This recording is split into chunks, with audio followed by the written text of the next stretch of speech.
Comedy Simp, the podcast you can't resist.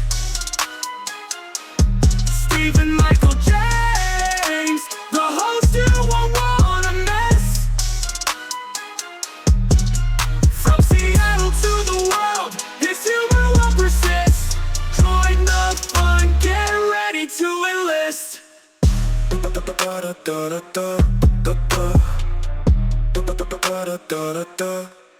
Spitting fire on the mic. All right. Here, just go ahead and give me a little something there. Hello. Yeah, check 1, 2. Yo, what up? Yo. All right. Ladies and gentlemen, Comedy Simp is back. We're here. Where is this? What is this place called? We're at Bluntingham Palace right now. Bluntingham Palace live. It's a secret place, and I'm here with two of my favorite comedians. We got returning guy Brian Fukuda, and for the first time you heard his name before, Macy Yo. What up? Thank you. You can hear the audience. You guys, where if people want to follow you, how do they follow you? Macy Yo Comedy on Instagram. Macy Yo Comedy, Brian Fukuda Comedy. Yeah, Instagram, the funny Brian Fukuda. All right, so don't forget to like and subscribe. And now that stuff's out of the way, so we're here, man. How's it going? Pretty good. Good to be here. Good to sit down at Bluntingham Palace. Bluntingham Palace. Is this like its own country? Is this like Vatican City? You know? Yeah, like you can smoke as much weed and stuff in here as you want and not get in trouble. Now, has Bluntingham Palace, has it been affected by the tariffs? That's the question. Not yet, because No. most of the weed is grown legal, and my wraps come from Kentucky, I think. So USA. We love America here, even though America's in zigzag turmoil. wraps. Well, I'm glad that we're sitting down, man. I mean, I talked about you a little bit on the last podcast with Tony, but immediately, the first time I met you, you just remind me of so many guys that I kind of grew up with. You're a little older than me, right? What year were you born? 78. So my brother, I have an older brother who was born in 76. So when I was up in I grew up in California, Sacramento. So when I was a young little white trash boy, 12, 13 years old, I had my brother who was older than me. He had all of his friends, and they loved the hip hop, reggae, smoking weed, like back in the 90s before everything blew up, before medical cards. I mean, these were like real cool guys. And you just remind me of that. Are you from California, or do you have? I was conceived in Torrance. Okay. See, look at that. Born in Yakima, Washington. And then 6 weeks later, I moved up to Anchorage, Alaska, and grew up there. Wow. But So- my family is full California. So I think that's what it is, man. It's in your DNA. You just, yeah, man. Compared to a lot of the other comics, and Brian, chime in if you want. You just seem very laid back, and like nothing really doesn't seem like anything bothers you as far as I've seen. As far as the comedy, maybe it's because you're a real guy with a real life, but Yeah, I don't get into like the online arguments with anybody or like post like woe is me, sad Facebook posts about anything. I kind of just, yeah. vibe. Yeah, man, you chill. And you and Mason, you guys have this show, Back Booth Bullies. You do it every week. You do it with Logan Cantrell down at Tacoma Comedy Club. Brian's been there. I've been there. How did the whole thing come about, man? Like, because it's a really cool thing that you're doing. It's kind of a mix of a lot of different. I mean, and tell the people. Honestly, how would you describe it? The main influence is I really want my own Japanese game show. Yeah. I want a warehouse. I want slippery stairs. I want trap doors. I want all that kind of stuff. And so that's kind of where it started. And I was trying to figure out how to bring that to like the comedy stage. Mm-hmm. And so it was that kind of mixed with like a little bit of Jackass and like, just the whole kind of sit down, us having fun. The other thing was we used to get in trouble at the open mics a lot because Mason and I would sit in the back and just talk. And then I don't know why, but like if you're doing good on stage, I don't really notice as much. Like I don't pay attention. As soon as you're up there bombing and eating a bag of dicks, like it's like, oh, you know. oh, this guy's doing fucking horrible right now. And for some reason, I can't help but laugh when comics tell a punchline and no one else laughs. It makes it's the me best. laugh so hard. It's the best when bombing is, especially when it's like your friend or somebody you know. Especially when it's your friend. It makes me laugh 10 times harder. Yeah, like at the open mics, I laugh the hardest when people have a premise that totally blow. It was like a false premise. Yeah. Like you're like, oh, this isn't going to go well, you know. And I laugh more at that kind of stuff than I do at guys who have good material a lot of times. Well, we were talking about him on the way here, and not saying that he has bad material, but guy we know, Gavin, little guy, sometimes he goes up on stage and just riffs, man, and that guy he just cracks me up, like with some of the stuff that he said, and then sometimes he says it and it bombs, but his reaction, he saves it, he brings it back, like whatever, you know. Yeah, Gavin's one of my favorite like new younger comics. He definitely is like, you know, working at the club. He gets his like, you know, time in, so he gets to get up on stage and gets reps, and so it's shown. The last year he's grown so much. Yeah, and what I like about Gavin is that he's like legitimately the nicest guy I see at the clubs. Yeah, no, like, for sure. He's like for real. Like even when not I like a fake nice, like a sincere. Yeah, not just trying to get tips. Yeah. Yeah. So when did this whole, I mean, have you always been into comedy? Have you always been interested in it? What turned into like more of a, I always like, when I was in a band, I would always tell people like, what was the band? What was the song that made you want to just do it? Like comedy, like.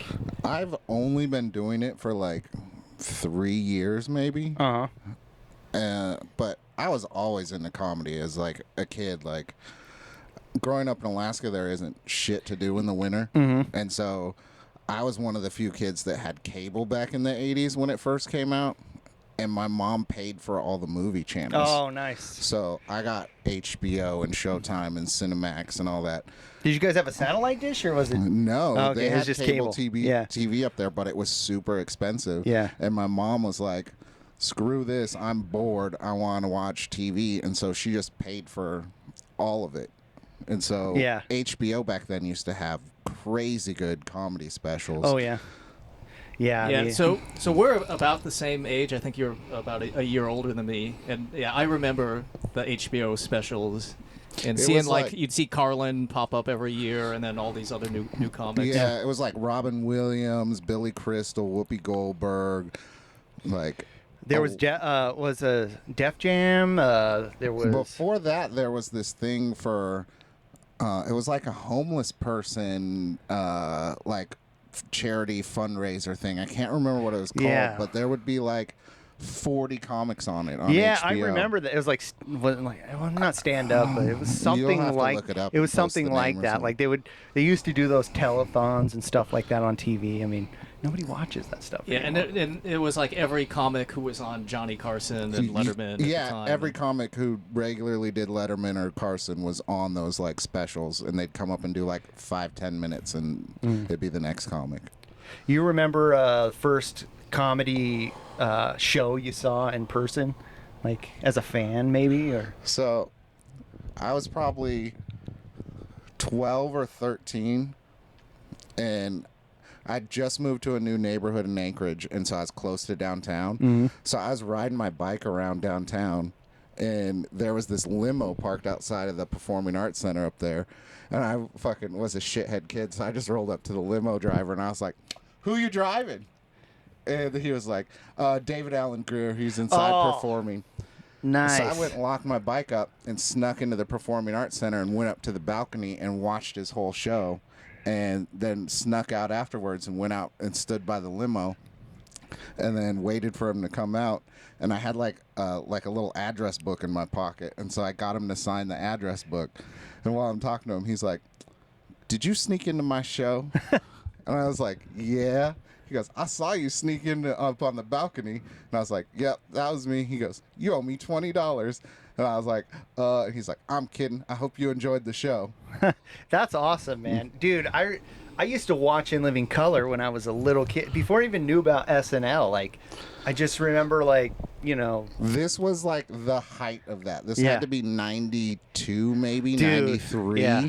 I mean, and I loved all that, a lot of stuff that he was involved in at that time. And as a kid, I remember like Blank Man, the movie Blank Man, Tales from the Hood was another one, you know. But yeah, David Alan Grier, and when him and Damon Wayans did Men on Film. I mean, God.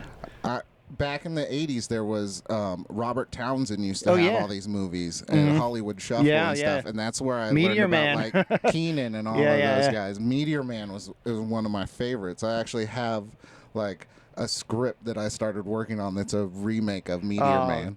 The Golden Lords, you know. Dude, that if you haven't seen, have you seen Meteor Man? I don't think I've seen that one. This is a superhero movie, but made by a black actor, you know, a black comedian. It's about a meteor that lands in the hood, and this dude touches it and gets superpowers. And like every black actor at that time was in it, like comedian, like Eddie Griffin, Sinbad. They put everyone to work in that movie, and it was Dave Chappelle amazing. was probably in it, I'm sure, you know, as like in a cameo. But yeah, no, it was one of those, you know, as a kid, I had cable too, and you know, I lived with my grandma for a few years, and just watching Cinemax, Showtime, HBO, and so I'd get all these movies or renting movies. You know, we talked about Blockbuster and all that, and yeah, I miss a lot of that. I miss that experience. Sometimes I watch movies like my wife and my daughter, but it's not this. It's like we're watching kids movies, you know. My daughter's 14, so she can watch like cooler movies now, which is fun. Mm-hmm. What's it like being a comic and being a dad? Is it tough to like manage that time? There's definitely like nights I'll miss the open mic just because I'm helping out, you know, running around the soccer and stuff like that. But I mean, it's totally worth it to hang out with your kid. Yeah, I agree. I mean, I'm also a guy who abandons my kid time to time to do my open mics, but you know, I'm only out like 2 or 3 times a week right now, just because she's 7. She's almost 7, so. Well, you've been taking a big break. Yeah, lately, too. it's been about a month or so. And it's not, you know, it's funny. It feels like forever, but a month in the grand scheme of things is nothing. You know. I mean, even when I started doing comedy, like a few months into it, my wife got this like infection on her leg from like a spider bite or something, and then she got septic and went in the hospital. So I like took 2 months off. So, you know, and that was only a few months into it. Extended periods off. I just take like a couple nights off here and there because when I started, I was going 4 or 5 nights a week every week. Yeah. Well, what have you? What do you think has comedy has kind of done for you? You know, as far as like personality, maybe your mind. I mean, because to me, I always feel like I didn't feel like anything I did was like the right fit until I started doing this. So I don't know if you have the same, but the first time I did it, I wanted to do it again. So it was kind of one of those like, you know, love the first time I did it kind of thing. Yeah. So you remember your first set? Like, I do. I actually did pretty good. Me and my friend signed up, and we basically got put on the same night. It was like, so let us know, where was this? What was the time Tacoma, period? Downtown, like 3 years ago. So we signed up after for the pandemic. Yeah, you know? we signed up for the March list. The list came out on like the 28th of February, so like the last day of the month, and we were up on like the Tuesday, like 2 days away. I've had that, and then also the Wednesday after that. Like they booked me like at 6 in Proctor, and then the next day downtown, and then nothing the rest of the month. It was Yeah, so I had some jokes written, but I was like, oh, whatever. And then, like, the day of, I just kind of paced back and forth in here and smoked blunts and wrote, like, some stuff. And I went up and I told my jokes, and I got a bunch of laughs, and I got off stage, and Zach Summerfield. Yeah. Oh, I love Zach, man. I wanted to get him on the podcast before he moved, but he didn't make it, you know. Zach was the first one to come up to me and was like, dude, that first joke you told was solid. He's like, that was really funny. How long have you been doing comedy? I was like, it's my first night. And he's like, dude, sick. Like, come back, come back. Dude, that guy, he has such a there's this aura about him. Like, I think it's this whole Pittsburgh thing, this whole Midwest. He's just like such a friendly, and like, it makes sense that like Shane Gillis is from that area too, because he kind of has almost that it's that nonchalant, Philly. It's Philly. like, yeah, he's like a white boy from Philly, which those guys are like real, like, and I don't, chill. I don't like telling people's jokes, but I will say Zach made me laugh when I saw him, and he has this joke. He's like, I look like a guy that drinks an energy drink with dinner. And I was like, dude, how? Don't you hate it? This guy all the time will find a joke that's so, like, I feel like right in front of you, but like nobody told it, and then he tells it, and I'm like, God, how did you do it, you know? But this guy's more of a he does a lot of topical stuff. Yeah, I'm just looking at the news all day. Yeah. And, you know, not so He's much. looking for a writing job, people. You know. Yeah, not that I care he's about right what's on going Jimmy on in the Fallon world. over here. I'm just looking like, oh, how can I, like, what did Kanye do yesterday? You Yeah. know, let's figure out how to write another Kanye joke, or, you know, another Kendrick joke. Yeah. So before comedy, like, what do you think, like, was your main kind of, not necessarily goal, but like, did you have like specific hobbies, like things that you were really into before stand up? No, like, I've been on like really random TV shows and shit before, like all in my 20s. Mm-hmm. Like, I was on a bunch of different, like, what's that Giada chick? You know who she is, like, from the Travel Channel? Oh, is it like food? Yeah, like, stuff? I would always be in like that kind of stuff. So like, they would always show up to the restaurant I'm working in, and then I would get interviewed, and I would have to make drinks for the stupid fucking host chick, and like every single time, Giada was the nicest one out of all of them. But like, the best thing about it though is I must have had like an attitude like, I don't want to do this shit, because they always cut my face out. They only showed my hands making the drinks, Man. and then me serving the drinks. Cause Did they pay you for that, or no, it was bullshit. And so I'm working and having to do this shit. So I would always have Japanese anger attitude while I'm working, and I think it just made him be like, cut his face out. Like, you can't have someone that pissed off fucking serving these drinks. Do you remember any of the other shows that popped through? I did some British one with a giant, like, 7 foot tall dude dressed in drag. I don't know what it's called, but it was some weird British show. It was called My Pornhub Algorithm. Just kidding, Mom. Yeah, dude, it's And then I used to be in like TV commercials and shit like that, but I never really wanted to do like acting, hardcore stuff. Like, I always thought it would be fun to do like acting and stuff, but I never was like serious enough to like go out and try. Yeah. And then same with like comedy. I wanted to do it, but I was like, meh, I don't really feel like doing it. So I was mostly like a bartender and a weed dealer for long time, a while.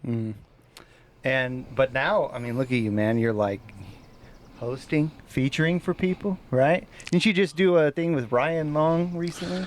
Yeah, I got to host with him for my second time. He's the homie. He's cool. Yeah, it's funny. I used to play in a band with a guy named Ryan Long, so then when his name popped up, I never paid attention to him, and then I saw him. I was like, oh, this guy's actually pretty good. Brian was going to go. He's trying to get me to go, but so far. Yeah, Ryan Long's probably one of my favorite top guys right now, right? I love his crowds. Like, I can say wild stuff that's not like, because we're only supposed to, when we're hosting, you're supposed to be like PG-13. Yeah, for sure. You know, can't like say fuck, like can't do sexual act outs, that kind of stuff.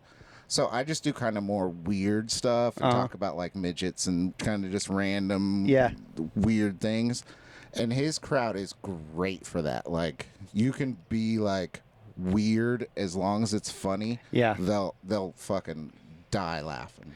It's like my favorite type of comedy is just silly, like being silly. Like, you know, I don't always like talking about all these other comedians all the time, but there's just certain people like Brendan Meeks who has these really silly jokes that, you know, Jojo Blacko talking about gay wrestling. You know, like, I love all the kind of off-the-wall stuff. Logan talking about, like, you know, OnlyFans, you know, BJs and stuff like that. You have one that I always remember, and it's about a desk, like a desk. I don't want to give it away, but you have a joke. See, he's laughing already, like the desk. The infamous Kill Tony joke. Oh, yeah. Well, yeah, man, you did something that a lot of us didn't get to do. You made it on there. The best part about that is I just went to kind of go see how it works. Yeah. I was like, they're never going to call me. It's so funny that, like, you didn't even try, and then they're like... I was like, they're never going to call me. I'm just going to go see how this works and have fun. We get there, and it's like an hour and a half before we get in. So I smoke like 3 of these blunts. Oh, yeah, you got one over there. Oh, nice. Filled with wax, and I'm just chiefing them in line. And then we get inside, and I chug a double shot of freaking Crown, and we're sitting there, and he goes, Tony's like, screw it, we're just gonna start with a bucket, no warm up, nothing, and then called my name. And I was like, fuck!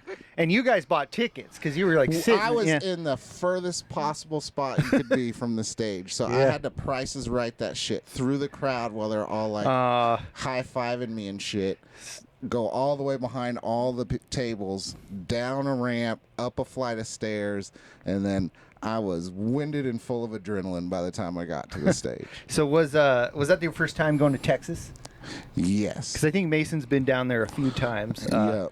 What's to us viewers out there that have never been down there? What is it like? Is it like pandemonium craziness, or is it just kind of? I'm too old for that shit. Like, if you're young, go to Austin. Like, it's crazy. Then you're saying it is crazy. Lots of spots you can walk all around. I don't want to walk around to that many fucking spots. Like, it was crazy, like how many different spots you could do comedy down there. Yeah, because I've been down to Austin 2 times so far. Okay, then I was wrong. I'm the only one that hasn't been to Austin. Yeah, Go fund me. So I signed up for Kill Tony twice. Yeah. But didn't get picked. But on 6th Street, where Joe Rogan's club is, it's pretty chaotic. Like, especially in the summer when, you know, more people are out, you know, like just waiting. Well, because there's just a lot of bars there, right, too? Yeah, but I mean, just waiting to sign up for Kill Tony. Like, there were fights in the line. You'd see, like, a fight down on the street. Drunk like, people. You know, a crazy homeless person. Now, I've always known Austin as being a music kind of... Is there a lot of music going on there, too? Or is it just kind of more of the comedy thing now? Yeah, there's still a pretty healthy music scene down there. Yeah. But comedy We did like not just on go top out of it. to any music stuff. We were just No, I was just... at comedy If you just venues, saw it, so, yeah, I didn't really pay attention. I was just like, Mason is tall, and he walks hella fast like fucking military dude. Yeah. Oh, yeah. And I'm like, I have a bad knee, so I'm like slow and take my time. And so keeping up with him, I wasn't paying attention to shit but where he was at, so I didn't get lost.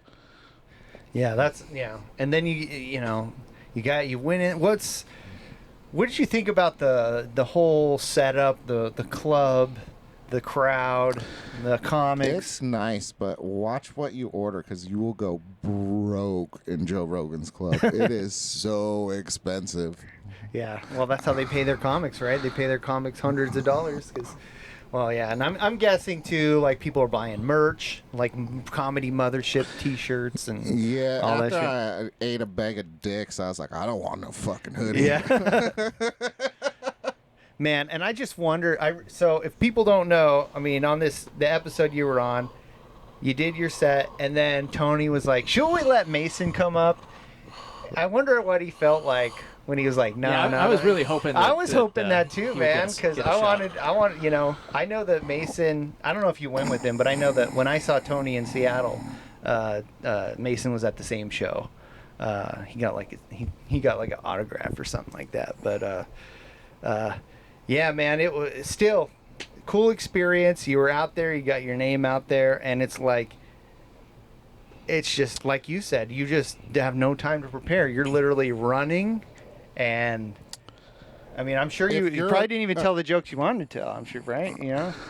No, it was one of those ones where it was like I was out of breath, so my timing was off. Yeah. I didn't have my confidence right. I was way too buzzed to be up on stage telling jokes. Like, it was, I should have been more prepared, like ready to actually go up, but I was in that mindset that there's like, this is never going to happen. They're never going to fucking call me. I'm just going to fucking go and have fun. Yeah, because I think that the times that I went to Kill Tony to sign up, I think there were over 200 people. And make it up to like 300. Yeah, it was up. like 250 some names in the bucket, so I was like, we're never getting called. But the craziest thing about Kill Tony, though, is that like when you're in Austin, in just waiting to see who gets called, just talking to the other comics, like just randomly making small talk, people would be, I'd be like, oh, did you ever get picked? And like half the people I talked to, like the local guys who would go every week, a bunch of them said, "Oh yeah, I've been on twice. I've been on once." Yeah. Like one random guy outside, he got on like 3 times in like 5 weeks or something. So for the people who live down there, statistically, if you go a bunch, you're gonna get on. Yeah. And then what's even crazier is that just in the last 6 months, there have been 3 Tacoma comics who've gotten on Kill Tony. Yeah. Juan got on the same show as me. Juan's from Portland, but that's the homie Juan Denmark. Juan And Denmark, he yes. killed it. Yeah, I remember. Yeah, Juan Denmark. But Anthony Schumann was on one of the really big ones. No, he had bad timing for that one. That one was the day after Tony's Trump rally. Was the Kill Tony that Anthony was on? So people were like, was that somewhere else, like Vegas or something, or was I don't know. Anthony was on? I don't think it was. I think it was Texas. Might have been Texas. And then I think it was the Vegas one. Oh, okay. Because I think he got a special joke book with like the Vegas logo. Oh, on that's cool. Yeah. And then who else has been on? There? Bruce DeTore was just on. Bruce. Oh, yeah. They just made fun of his appearance, man. Todd Royce, who isn't up here anymore, but he's like one of the first golden ticket winners from up here. Nice. So you met quite a bit of people, I guess, like since you've been up here. Like, have you worked with anybody else besides Ryan Long? Kind of like. I do work on this TV show, so it's like a weed-centered TV show called The Dab Roast. And so I do like street interviews, and then I get to kind of fly around to different weed spots and have fun and do comedy at. I help throw a festival every year, and so I get to meet pretty cool random celebrities and hang out and smoke weed with them. Redman's the director of the TV show. Yeah. So, when he's around, I get to hang out with him.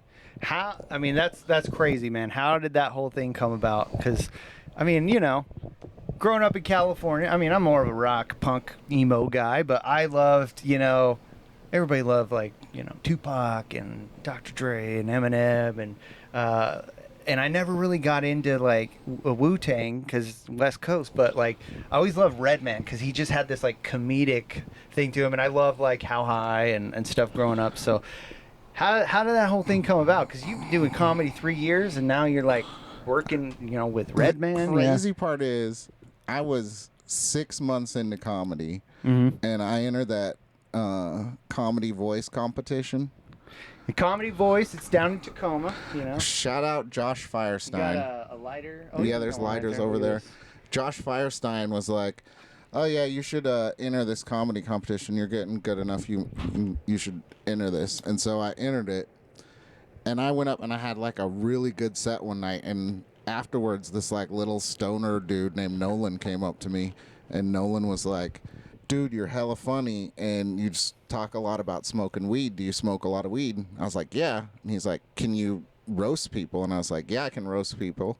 And so he's like, do you want to come be on a TV show where you take dabs and then roast each other? And I was like, Oh my God, dude, that sounds hard. Yes. It sounds different. Brian, have you ever taken a dab? Brian, hold on. Brian, you seem a sober guy. You ever partake in the cannabis in your lifetime? No. No. Just not interested, huh? Well, I'll tell you this. A dab is like concentrated weed. It's like taking like 20 hits in one hit. Like, it'll make you cough like your lungs out, your eyes red. And so it's really only popped up. Dabs, when did dabs even pop up? It was like 2005? I would say probably 2005 or 6 was around when I first started seeing them. You know, there's been a lot of 420s coming up, you know, so it's good. Let's talk about that, you know. There's been a lot of stuff in our life that has changed over the years as far as weed. I mean, now it's like, not only is it legal, it's pretty much accepted as medicine. You know, there's clinical testing and stuff like that. But, I mean, back in the day, the 90s, man, it was like that movie Pineapple Express. You go to some random guy's house, you know, sit there, wait for him to go get his shit and weigh it out, you know. I Like, used to go to Stuart Anderson's Cattle Company, which is like the Black Angus up in Alaska, but they can't call it that because there was already a restaurant called Black Angus. And so Stuart Shout out, Anderson's Stuart. fucking cattle company, and you'd bang on the back door and ask for this dude Mike, and this long-haired dude Mike would come out and sell you an eighth of fucking weed for like $35, and they were fat-ass eighths. And so sometimes you had to wait like an hour until he could come out because they were busy inside and he was stuck online cooking. Jeez, man. What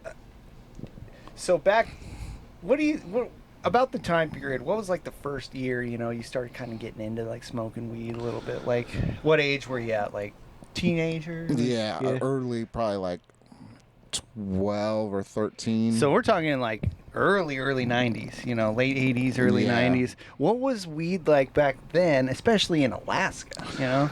Alaska was all hippies, and they knew how to grow weed, Ah, and everything nice. was grown indoors. So Nice. when I was a kid, Alaska was known for having like the best weed in the country. Alaska Thunderfuck, which I actually know. my daughter's Ron name is Ba- Alaska because of that. Okay, so Ron Bass is the dude who brought Alaska Thunderfuck back from the dead, and he's a buddy of mine. Ron Bass. Shout out Ron Bass. Thank you to you, good sir. You're a good American. You know, America's coming back, Brian. You know, Go one check weed him strain at out. a time. If you're in Alaska, in Houston, go to the Houston Grass Station. Houston, Alaska. Yep. Damn. God, man. So we'll have to do another podcast about Alaska because I've never been up there. Always wanted to go. Have you ever? Do you have family still up there and stuff like that? My brother still lives up there, and my basically my dad. Any desire to want to go up there and visit, or? I'd go up to do a show at this point. Yeah, I think that's kind of what I was getting at. Like, Yeah. I wonder what doing comedy up there would be like. Yeah, I always heard that Alaska had kind of a wild reputation for comedy. Like, I'd hear stories of, you know, Doug Stanhope. Attell, stuff Yeah, like those that. guys going up there. Yeah, the comedy scene up there is weird because it's either really big names at the Performing Arts Center, Yeah. or Nobody. kind of random nobodies. Adam Tiller. Adam Tiller plays at Coots, which is like my old stomping grounds, and like he plays up there all the time, and I laugh every time I see it because I've gotten into so many fights in the parking lot of that fucking stupid bar. How's the solstice? How is that? I mean, like the solstice, the winter solstice. Is it really? Is if it? you grow up there, you're used to it because it's like light. Is it you know. is it overhyped to us who's never been It'll there? look like how it looks outside right now at like 1 a.m. up there in the summer, and then in the wintertime it's just like Sun comes up, sun goes down. It's dark. Get depressing? Does it feel? Do you think it gets depressing up there? I think if you're weak-minded and you're not from there, then yes, you will get depressed. People that grow up there, they are so used to it that it doesn't really affect you. Yeah. Brian, you ever been up there, Alaska? Never been up to Alaska. We should take a cruise. We should take a Disney cruise up there, me and you. You know. No, I did get to go to Iceland once, and it's in Whoa. the summer, and it's a similar thing. where Yeah, it's like, Reykjavik. yeah, That's the only city I Reykjavik, know. Keflavik, I used to watch CKY2K all the time. It was a skate video, and they went to Iceland in it, and it looked awesome. You know. yeah, but Glaciers. it's the wild thing where it's 11 p.m. and it's still kind of light out. You know. We're so spoiled here. I've never been to Texas, but like one of the things that I worry about. I don't like humidity, and I don't like the heat. So it's like, let's just put them together. You know. Oh yeah. Like I think I was telling Macy and Mason at 6th and Proctor, you know, that if you go to Austin in the summer, or even shoulder season, you know, like, you know, late spring, early fall, it can be hot as shit and humid. Yeah. You know, like the last time I was there, I think it was almost October, and it was like 90 degrees and humid and thunderstorms, and yeah, it's very different from the Pacific Northwest. Yeah, you know that rule. They say you're not supposed to wear shorts on stage. Well, I broke that rule one time at Flight Path because I it was break so that fucking rule hot. every time. I only wear jorts. Yeah.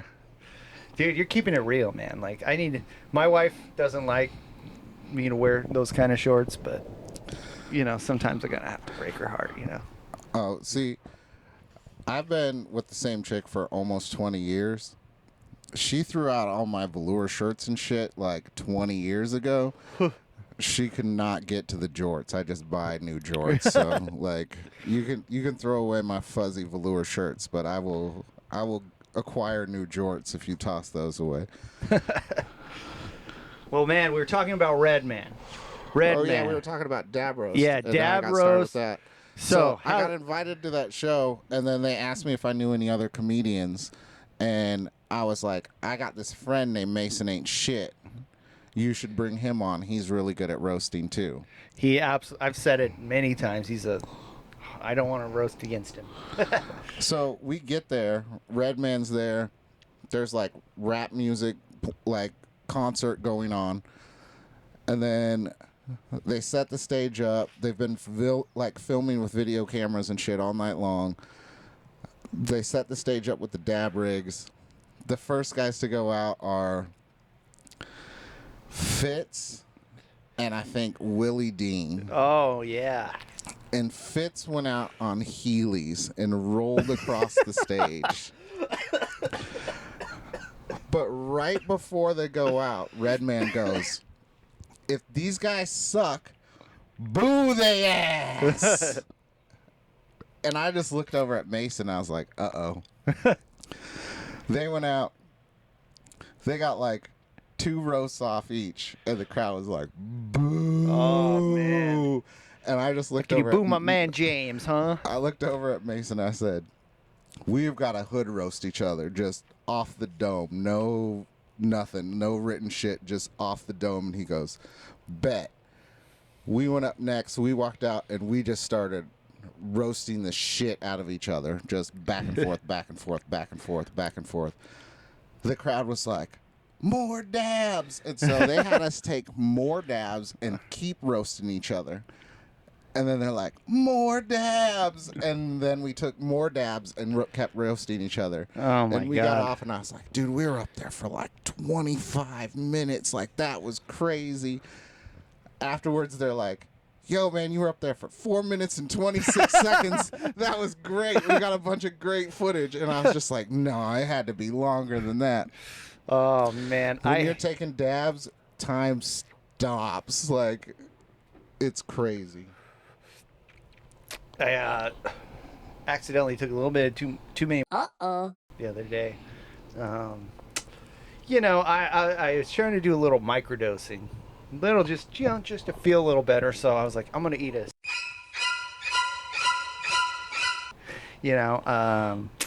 and was a little more than I thought. And I was doing manual labor, and I was out of breath, and I felt like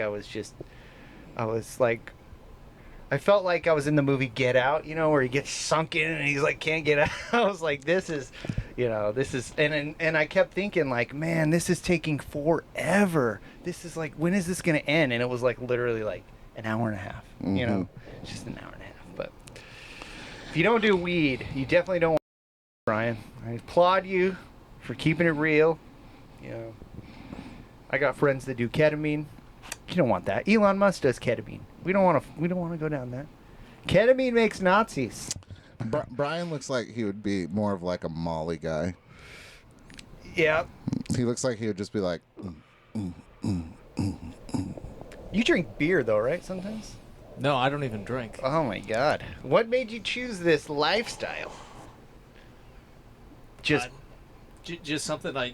Did your parents ever drink or? My mom, a little bit, but not much though. Yeah. Like a lot of my relatives, extended family does. Yeah. But for whatever reason, it just wasn't a big thing in my household. No, I'm gonna ask both of you guys. I mean, you guys are both pretty American. Were your parents like more Asian than you? Like. My dad, culture-wise, like, is Japanese, but he's like, I'm 5th gen, so he's 4th gen. He is. So he's definitely American. A California dude. Yeah. He's a Torrance dude. Yeah. Yeah. What about you, Brian? Yeah, my parents, culturally, they're pretty American. I guess the only thing that I would say that's different about their generation than like me and my brother's generation is that growing up they hung out with a lot of Japanese Americans, like who were also very culturally American. Yeah. So like all their old friends are old Japanese people, whereas like when I was growing up, we in the suburbs we didn't really like click up like that. Yeah. Especially here, I had a friend. Well, I had a friend he was Asian too, and like, the only thing that was different about his house is when you open the drawer, they had chopsticks next to the forks. That was it. Other than that, they were pretty normal. They like the 49ers. Fuck the 49ers. I have the slippers over there for wintertime when it's wet out. I switch out of my shoes and switch into those when I come in here. Nice. And then there's a. I don't wear shoes in the house usually. So I love doing this, man. The Donald Trump weave. Back to the dab roast. So what's the status on it? Like, is it still is it a thing that's going on continually? Yeah, I'm going to New Mexico to film for it. Where can people watch this stuff? It is. They have a YouTube or a website? We have been filming it for about 2.5 years, and we have. So he might even be and edit pitching it to like a network or something. We're streamer, saving up episodes, and then we're gonna pitch it to one of the streamers. BET Plus, they got Miss Pat's show. It's pretty good, pretty successful. I haven't watched it, but Redman has actually already got a couple deals with Netflix, so that might be in our favor. Yeah, man, Redman. But it's basically like we go to different, weed industry events and different like businesses and kind of do highlights on them. We did this one STM Canna. They have like a joint rolling machine, and you can basically roll like 10,000 pre-rolls in a day with this thing. Jesus Christ. It's freaking awesome. So we go to like places like that and get to check out like really cool equipment and like cool ways of making weed and like different products and that kind of stuff. And then I go to MJ BizCon every year in Vegas. It's like one of the biggest like weed conventions. MJ BizCon. Link in the description. Dude, this is cool. Like when I was a kid, like I said, you remind me of my brother a little bit. Like he used to get High Times magazine. So like when I was like 12 and 13, I'd flip through it and I'd see like the Cannabis Cup in like Amsterdam, and then later they moved it to like Vancouver, and then like they would have like the 420 list on the back, and it would have like movies and bands and like I've never been to one of these shows, but it just sounds like a blast. Like, it just sounds like, look, Brian, people don't really get in fights at weed shows, as far as I would assume, you know. Yeah. Everybody's in good mood, you know. Go to a bar, go to a comedy club, people are throwing water on the crowd. you know? Vegas has a consumption lounge that's owned by the Paiute tribe down there called Nuwu. That's amazing. Oh, Nuwu is the coolest dispensary I have ever been to. It's huge. And then they have a comedy space upstairs where we got to do one of the dab roast events. We got to smoke weed. We got to do dabs during the show. Like, it's a they have like a weed smoking show every weekend there. Like, it's awesome. All right, so if we're going to let's do your and mine. We're going to do a Mount Rushmore of weed guys, weed people. You know, who would it be? I mean, automatically, the first name for me is Willie. Willie Nelson's got to be Same. the guy. On Willie, my Cheech and Chong. Cheech and Chong? Well, that's Both have to that's go up tough. there. You can't not put them up there. Yeah, Cheech and Chong. Yeah, I mean, they did it, and then I feel like Snoop has got to be up there too. The nice thing about Cheech and Chong, though, is those two heads can count as one. You Okay. can just put them like Okay. facing Good, different good, good, good. directions, and then Snoop Dogg has to go up there. Now, the fourth chair is going to be, this is the fourth head on, this is going to be the tough one. Because you can go a lot of different ways, you know. You could go Seth Rogen. No, you can go, who is I? Do you want to know who smokes tough? Peter Dante. Oh, from From fucking Grandma's Boy? Yeah, Billy, the Happy Madison movies. Oh my Peter fucking Dante. God, Shout that out to dude, Peter. Uncle Dante. Yeah. I fucking love that guy. You seen Grandma's Boy? A long time ago. How about the Water Boy? Yeah. Yeah, he's He the was the he's the quarterback. He's like talking a bunch of shit. The water boy. Yeah. And in Big Daddy, he's one of the gay dudes that are like his friends that are, you know. That dude can smoke so fucking Peter tough. Dante. You know, my mom lives in Eugene, and he was at one of those kind of local like little Comic-Con things, doing autographs and stuff, and I guess he had like kind of a falling out with those guys, and that's why he hasn't really been in the movies lately. I don't know what happened, but you know. He's been actually focusing on doing like music lately, and he does like reggae music, and it's pretty fucking good, honestly. Like, he smokes so much weed, it's good. But for my fourth on Mount Rushmore, Yeah. Be Real. Oh, I was gonna say that. Be Real, Cypress Hill. I mean, that legend, man. I've always wanted to know this story, so I'm gonna talk about it because maybe it's real. When I was a kid, Brian lived in Woodland, California. I went to this school called Prairie Elementary, and I was in the 5th grade, and it was one of those, like, this is when I moved in with my grandma's. Weird shit happened in the family, and so it's when I went to school, and I changed schools in the middle of the year. So they put me in this class where it was like mostly 4th graders, but then there was like 4 of us who were 5th graders. So we got like different lesson plan, but then we got to participate. Anyways, there was this kid there, this little Mexican kid, and his name was Chris. And he told me that his dad was Be Real from Cypress Hill. And I was never even heard of Cypress Hill. I was just a kid. I was like in the 3rd grade. I mean, I probably heard Insane in the Brain, you know, but like he had a hooded sweatshirt with like all their logos on it. And growing up, seeing Be Real and thinking about this kid, I was like, they actually did have like similar skin tone and stuff. So if Chris is out there and he's Be Real's son, I met him. But if he's not, then he lied to me in the 3rd grade. You could probably Google Be Real's family and find a picture and see if he's in there or not. Or maybe he's like it was like a road baby. The best part was the classroom you described. Some of them were 4th graders, but there was like a few of us 5th graders in there. Yep. We used to call that special ed. It was right next door. There was the 2 special ed teachers next door were Mrs. Smart and Mrs. Bright. and it was called the Learning Center. So they had a big painting that said "Get smart and bright" at the Learning Center. You were special ed adjacent. I was adjacent. I still am. Pass the genes on to my kid. So. So I got a question for you guys. When you were doing your Mount Rushmore of weed people. Yeah. No women. So if you had to pick a woman, dude, that's tough because there's not a lot that are known for it.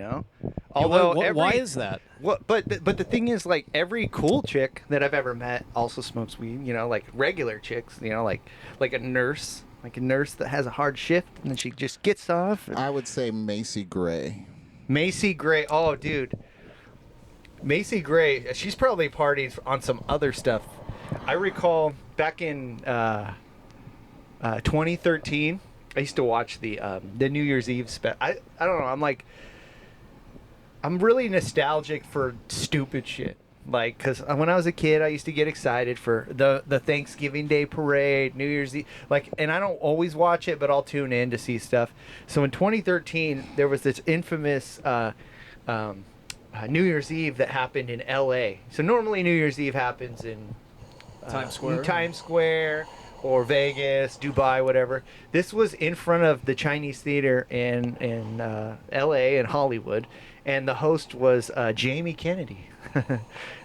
Good old Jamie Kennedy. And there was just all, like, I'm going to try and find it because there's a supercut of all the stuff that happened on air that shouldn't have happened, like people cursing, bad things happening, people getting cut to and their mic doesn't work. And, like, everyone was like, Macy Gray's on heroin, because she was just so messed up, she did part of her song and then all of a sudden just went up. But could have just been really strong weed, like. I was working at the Pike Brewery downtown across from the Showbox. I like that place. That place is pretty cool. I'm working one day and this, like, before there was, like, Karens, this base, like, older white chick comes up to me and she's like, I just want you to know there's a homeless woman in your bathroom. And I was like, okay, like, this is normal shit downtown. Yeah. Fucking Seattle. She's like, there is a homeless woman in your bathroom. And she is washing up in there. And I was like, okay, I don't really care. She goes, it's crazy. She has the most amazing voice. She was just in there singing. And I look over and Macy Gray is coming out of my bathroom. I was like, lady, you just got a free concert. That wasn't a homeless lady. Isn't she a Grammy Award winner? Come on. Yeah. When the Super Grammy nice. still meant something? She walked over. I talked to her. I told her my name's Macy, too. And she's like, so your mom's fucked up, too. That must be a weird name to grow up with, you know? Yeah. It wasn't a name for a long time. It was me and her were the only two people that I knew of that had that name. And then some random teen mom show on MTV back in the day, some chick chose that name and it blew up. Yeah. Yeah, man. And then I was talking like I've never met a Mason in my life. I come here do comedy, and there's two Masons in Tacoma. Who's the second Mason? There's this guy. Van Cleve. Yeah, I've never met him, but I know about him. He's I got recognize a podcast. But yeah, man, you and Mason, you guys are kind of like, you get along. Like, how did you guys like kind of just met at the mic and just hit it off? We met at the mic. My name got called, and he heard the name and thought they fucked his name up at first, and then saw me going up, and then afterwards, he was like two later, and then he went up, and then we just started talking afterwards, and kind of just friggin' like instantly started talking shit to each other, and it was like, perfect. Like, okay, you smoke weed, you like to talk shit, hell yeah. Yeah, I love that, man. It's really cool. You meet somebody who's not totally different, different background. He's a military guy, like. Oh, we are so opposite ends of the spectrum as far as like, he's very disciplined and military and that kind of shit, and I'm still more just like, fuck it, let's have fun, kind of go with the flow kind of shit. And you guys have been doing a lot of stuff together. What's next, man? You got the Bullies thing going on, but like, any plans? Like, is there anything that you want to do that you haven't done yet as far as comedy goes? I need to go down to LA and just do a couple of shows. Other than that, like, I my next move is, because there's different levels around here just in Tacoma. Yeah. And I'm kind of at that host level right now, so I get to host at Tacoma Comedy Club. The next level is probably just to move up to, like, feature, so you're getting, like, that 20-minute spot instead of the 10. Feature for Ryan. Feature for Ryan Long over here. I mean, I saw Zach feature for Louis J. Gomez, Yep. And then now, some of those guys that were hosting at that time, now they're moving on to the feature thing. What about you, Brian? What's your next move? I'm at the point now where I kind of want to start producing more shows. Yeah. And you're producing a show at the Whiskey Mile. Yeah, because personally, I like a lot of fucked up jokes, and that's not necessarily the best thing for posting. So my kind of thinking is that if I want longer spots, I might have to put on my own show. So that's kind of where my mind is right now. You gonna go down to Tacoma more? Yeah, I mean, Tacoma is my favorite place for the mics for sure. Tacoma gets really good crowds, and then the crowds are pretty loose. Like, you can say stuff, and I've only heard a few comics say stuff where people have, like, gasped. Yeah. Yeah, and some of them are from Seattle who come down to Tacoma, so it doesn't even count. I do love when the Seattle comics come down here, and they're like, so I'm gay, and then they wait for the, like, applause, and and it nobody never applauses down here, and then they're like, oh, But Tacoma, there's also they do their LGBT stuff too. I mean, they got like the drag shows. They have trans we're totally people on the accepted down shows. here, but like, you're not gonna get easy applause. in Tacoma. It's like you gotta. It's real. To me, it feels like you gotta a have real jokes. Yeah. When You I gotta be first started funny. going there, I was like, this is what real comedy is. I mean, like, don't get me wrong, I want to do I want to be at the clubs in Seattle, but it's just like the stuff that I love to watch. I mean, I went to TCC before I ever started. I saw Duncan there, like in 2021. Like probably around the time you started. That was crazy, man. I sat at the fucking, that table that's like right up on the crow's stage. nest. Yeah, we bought the VIP tickets. We were the only ones, me and my friend. I sat there for Jeff Ross, and he was just like, what the fuck? You might as well come on stage so I can roast you. Like, you're Dude. already sitting right there. Jeff Ross is the best. I saw him in a hotel up in a casino up in Washington, northern Washington, up in. I was disappointed. I thought he was going to go harder on me. He went pretty soft. You hear that, Jeff Ross? Macy's waiting, man. Come back. He was way too nice to me. I thought, Bring him on stage. I was hoping for something a little meaner. You ever come to Seattle? I've done shows up at like Tony V's before. Yeah, Everett. Yeah, and then. Well, they got this new comedy club opening up, the Emerald City Comedy Club. Oh yeah. It's formerly the comedy/bar, but some mysterious investors have come in and they're pumping money, and they're gonna have some. Their advertisement has some people. I can't can't remember who exactly, but there were a couple people in their ad that were like, oh, they normally wouldn't be at comedy bar. Well, I'm really excited about Duncan Trussell. Yeah, I mean, coming Duncan's great, but he's also, I wouldn't say that he's like that edgy. I think like Jay Farrow's gonna be there. Yeah. That's one of the ones I saw. Yeah, and there's some other ones. I mean, I guess I'll have to look it up, but yeah, I'm interested in Jess is a friend of Tacoma. She's down there all the time and doing shit and all that. Well, I'm definitely on the lazy side when it comes to comedy, because like if I have to drive and find parking, I'm probably not gonna go. yeah, it's there's some in Seattle that are just.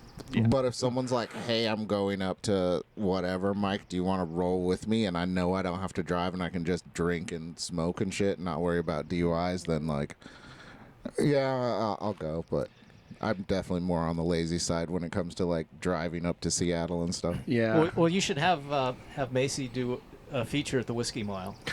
Well, yeah. I mean, he totally could. I don't know if I just don't want to be that active in it. It's like, honestly, it really stresses me out when Dino Dad tells some random, or Noah and Wen will tell some random person, like, contact Stephen Michael James. And I'm like, I don't even know you. Like, you know, like, the Canadian dude. No, I mean, it's, you know, it's cool, but it's like, I thought that was you and Jordan's mic, though. Like, It is, but it's just like, I just don't want to be as, I do a lot of it. I do most, it's no disrespect to Jordan, because he's an awesome dude, but, like, I think he kind of, like, saw how ambitious I was. I'm kind of the Macy, and I mean, me and Jordan aren't even really a duo, because we don't hang out that much, but as far as, like, putting on the open mic, you know, it's like, he's kind of more the laid-back one, and I'm the one who's, like, making the flyers and booking the people, and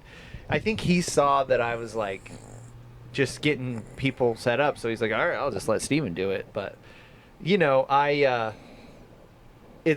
every week being there, and then sometimes at last minute he'll be like, I can't make it, so then I gotta host, and it's like, I want to focus on, like, this guy here, he does open mics, you know, several times a week at a premier comedy club, and it's like, I'm at the point now, I've been doing this a couple years, where it's like, I would love doing comedy, but, like, I'm also taking time away from my family. So it's like, I want to be at a place where I know there's going to be an audience that might want to revisit me later, and not just, like, perform for other comics, you know? Like, sometimes, like, at the open mics at Tacoma, like, there will be just random people that just go to watch. And that's cool, because you might, I mean, we're all here to, like, do this, like, make fans, you know? At least that's what I would think.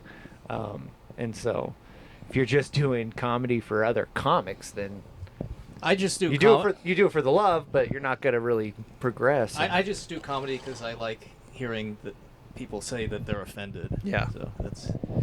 I think if I were you, I would just, I would say, look, I am so mad at Tony Hinchcliffe for all of his Asian hate, and I'm on a rampage. And you should follow me at Brian Fukuda Comedy. One thing I did comment about Brian is he doesn't, like, jap it up. Like, it's one of those things, like, Mason and I talk about, like, you know, there's, like, certain Asian comics that are like, oh, I drove here today. Yeah. Does everybody feel safe still? Yeah. Like, just dumb-ass fucking jokes. I almost said this one comic's joke, and I didn't want them to feel like I called them out, so I had to switch that up. Yeah. Just so you know. We don't know who you are. I actually don't know, but he knows. So. Yeah, but there's certain Asian comics that, like, oh, I got a small dick, just all that shit, and it's like, dude, we don't have to go there as Asian comics. We can be fucking funny and barely bring up our race. Just use it as, like,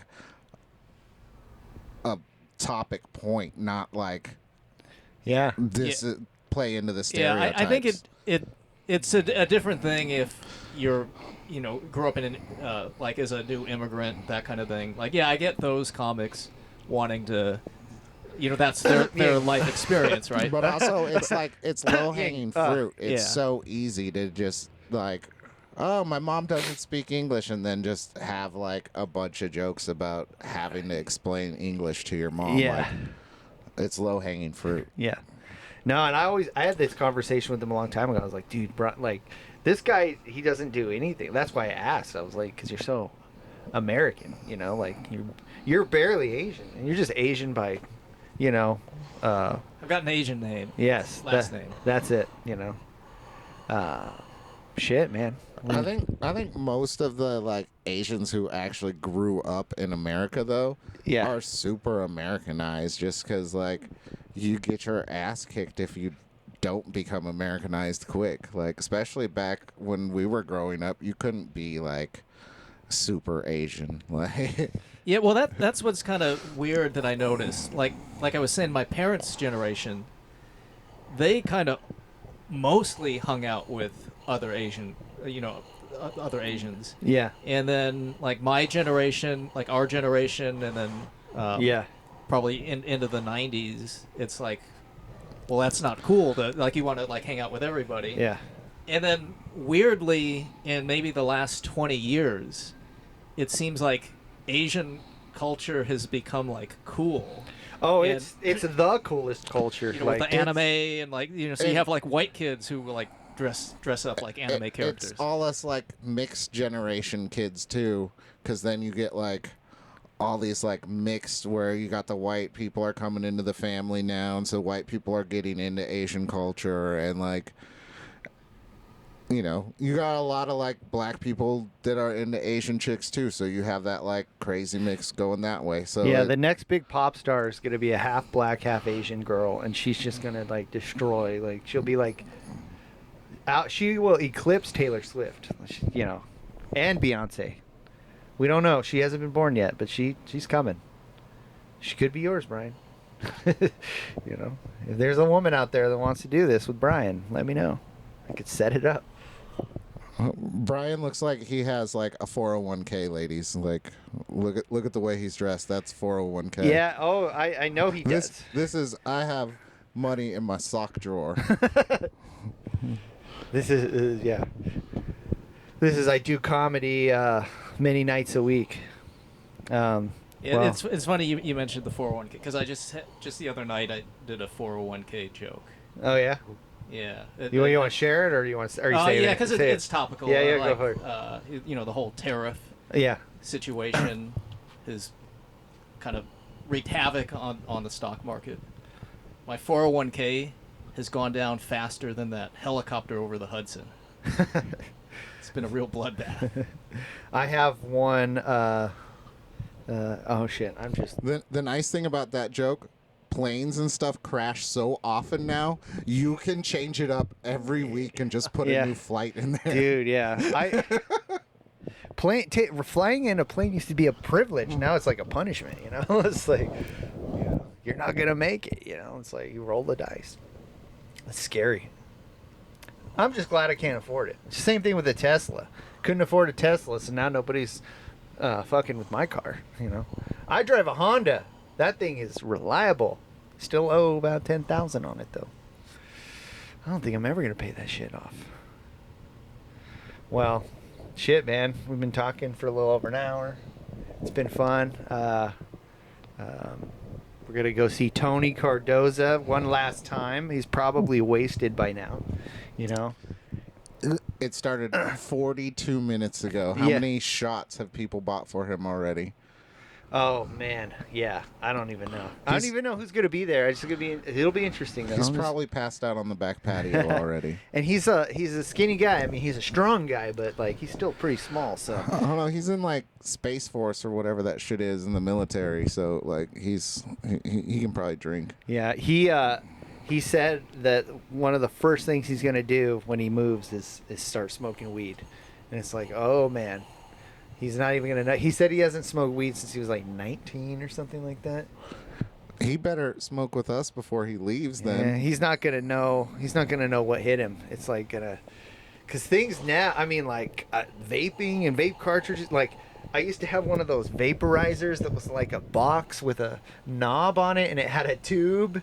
And yeah, it was. I had the old Volcano with the Oh, bag. dude, the Volcano was awesome. Those were so expensive though. They were like hundreds of Someone dollars. left it at my house and forgot it there. Dude. Like I was having a get together and there was probably like 15 people at my house smoking, and at the end of the night it was still there, and then no one ever came back for it. So I got it for free. I just had to buy those stupid little bags for it.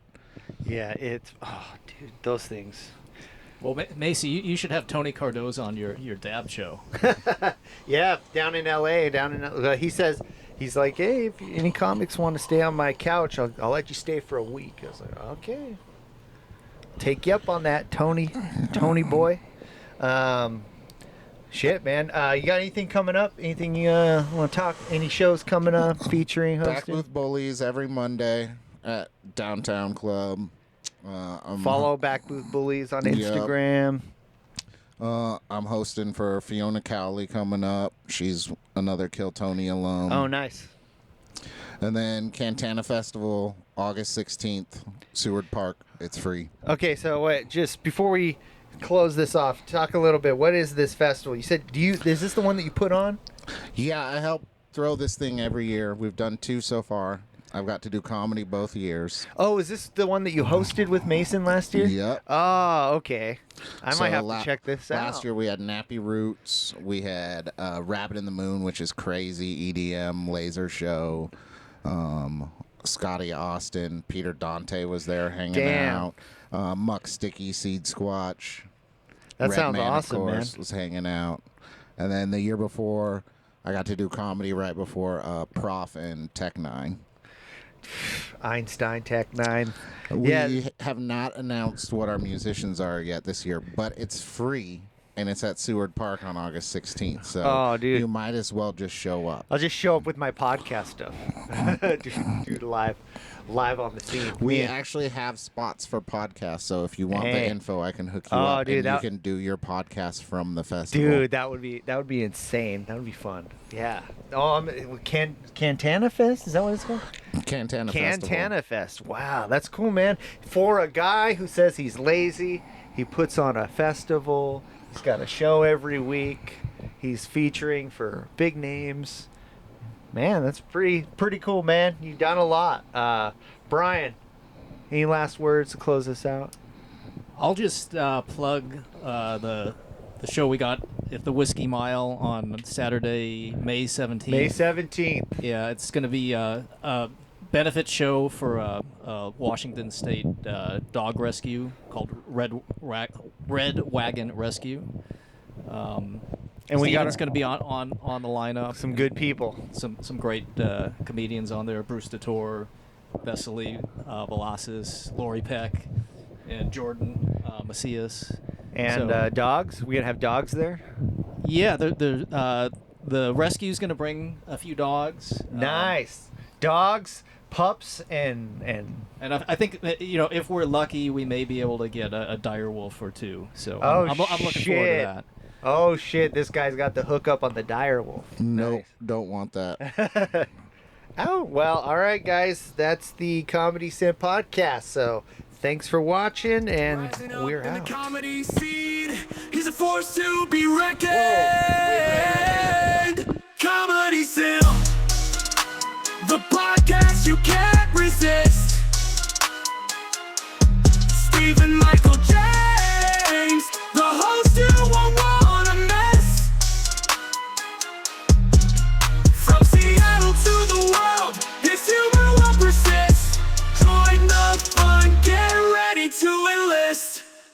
Da da da da da da da da da da da da da.